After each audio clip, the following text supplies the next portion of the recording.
Hiya, I'm Moonz and today I'm playing some more Death Road to Canada. So today's challenge is to make it to Canada without using any weapons. As always, I'm giving myself 3 attempts, and I made 8 characters here with different traits and perks relating to their physical abilities, and I'm going to use the wheel to determine the first 2 characters I will play with. I will also play on familiar characters mode to ensure I run into my created characters more often than the in-game characters. Another thing to add is that I will recruit one of these 8 characters no matter what, even if my team is full. So the first 2 spins here says that I will be playing with Sun and Asteroid. I'm not the most creative with names, but Sun has the perk Big Bruiser, meaning that he moves slow but hits hard. He also starts out with 1 extra life point and +3 in strength. He also has the trait Mysterious Past, which gives him 3 points to fight skills at random and makes it so that he has a random but extreme personality.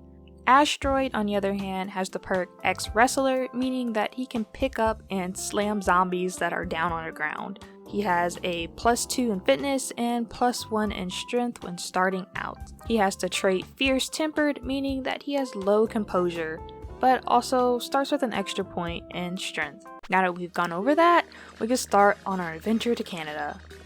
So it was nice that Sun and Asteroid didn't start with weapons, so I didn't have to throw anything away yet. The first place they went to was the rest stop, and we didn't have any issues. The next location I went to was an area with a dog, and I decided to recruit the dog because why not? We have room on the team right now.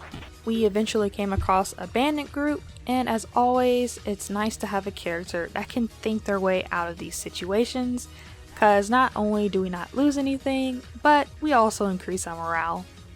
We then go to a trader camp, and while I do plan on doing this challenge unarmed, I figured that I could probably sell this sledgehammer to a future trader for some food. We also came across the toilet genie, and as always I asked to be rich since I know it gives a lot of food. After that camp, we came across Star. So Star has the martial artist perks, which makes it so that she starts with a powerful unarmed attack. She will refuse to use firearms, chainsaws, and some other weapons, which isn't a big deal in this playthrough. She also has +3 in fitness and +1 in strength. One last thing, her fitness can go 1 point over the usual maximum.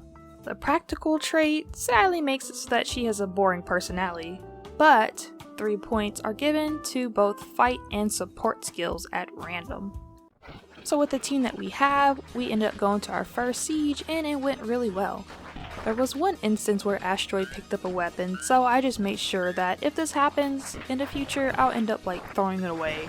We eventually came across Moonz, and I kicked the dog out the group to recruit her. So she has the Ultra Fit perks, which makes it so that she starts off with some extra food for the group, and a +4 in fitness. The Charming perk makes it so that she can use Charm to get free stuff or to get out of bad situations. But one downside is that the Charm doesn't always help and it can sometimes lead to an even worse outcome. We lost our car, but we had an opportunity to get a new one. I made sure to store the old frying pan and sent Star to get the car alone. But yeah, this group was pretty good. And as you can see, we had a lot of power to fight against these zombies, even without weapons. I thought this bandit situation was very fitting. They demanded all of our weapons, which I wouldn't mind doing that, but it makes their morale go down. So I let Sun go through with his little plan, and we kept all the weapons that we weren't going to use. We then came across Comet. So I didn't really want to kick anyone out this group because I thought we were doing so good, but I decided to stick to the challenge, and I let Asteroid go. So I've already explained the Ultra Fit perk, so I won't go over that again, but she has the trait Sound Sleeper, which makes it so that she'll never have the tired status, which impacts how much damage that they can do. We then go to another trader camp, and the first person we see is Venus. So we had just recruited Comet not too long ago, so I decided to give her a chance, and I eventually kicked out Moonz from the group, since Sun had proven how useful he is. I also forgot to change her stuff before the playthrough, so she has the same setup as my last Death Road to Canada video. Her perk is Mechanic, which gives her +2 in mechanical and fitness starting out. Her trait Inventive gives her an extra 2+ points in mechanical and good wits, and makes it so that she can go 1 over the maximum for mechanical. So the only time I really equipped them with anything is if it was a flashlight because it's dark, a healing spray because they're injured, and I eventually caved in with explosives. But I know they're weapons, but you know, they can't be used repeatedly. Venus finally got to use her perk in this playthrough and was able to fix the car, which is super helpful. An interesting scenario we came across was in an old factory, where I saw that Venus could interact with the machine. She hopped into the machine and it made her strength and fitness go up. But yeah, it also made her bald, which she didn't like. So while our group was doing fine at the time, we ended up coming across another custom character I made. I mean, I guess they don't call it familiar mode for nothing.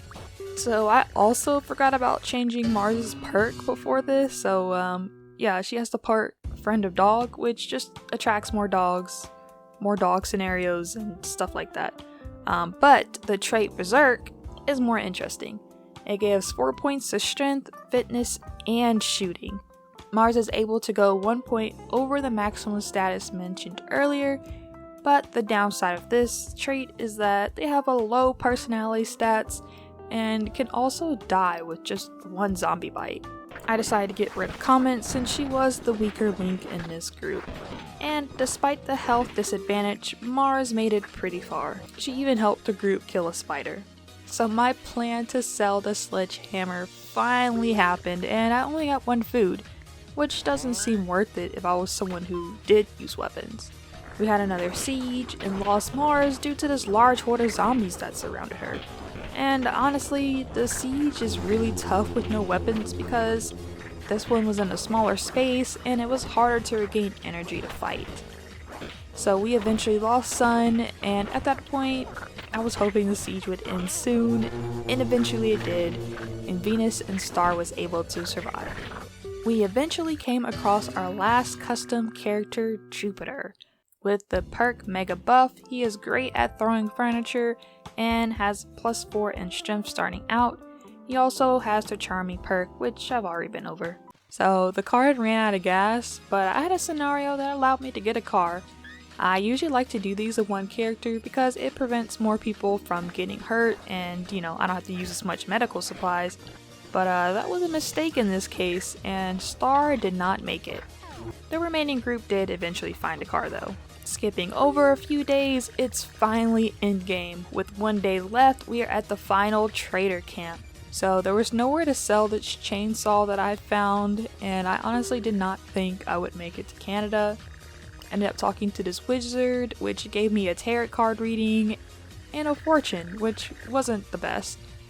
I then decided to recruit him since I had so much food, and he said that the team would die a horrible death once again. So I was initially thinking of a buff unarmed wizard, you know, just like the... But it turns out that he has a special weapon that can't be taken away from him. So I broke the rule, but I mean, look at the weapon, it's pretty cool. Anyways, I'll skip this to the 4-hour siege. So I used pipe bombs to decrease the horde, and would use the wizard staff, especially when Venus and Jupiter were tired and needed to rest a bit. Venus and Jupiter eventually picked up some weapons that were lying around, and we had survived it. But their luck ran out quite fast whenever we had our last mission to the border of Canada. For some reason, I always lose my teammates on the bridge, even though I set them to running, and I know for a fact that Venus can outrun the wizard. Like, come on, this dude's slow. The wizard made it to Canada, but that wasn't really a part of the challenge. So I moved on to attempt number 2. I spun the wheel again to start off with different people, and it wasn't all great, so I ended up with 1 person. With 5 days left to Canada, and Jupiter died during this siege. My 3rd attempt was probably my worst, so I'll just quickly go over this one. I started off with Venus and Sun, and Venus died the first day. I recruited Star with 13 days left to Canada. I recruited Comet with 12 days left to Canada. With 10 days left to Canada, we ran out of food, and a comment left. It just, we just didn't see her no more. I recruited Jupiter with 9 days till Canada, and Jupiter died with only 9 days left till Canada. Like, come on, dude, I just recruited you. I recruited Moonz with 8 days left till Canada. Star, Sun, and Moonz all died with 8 days to Canada.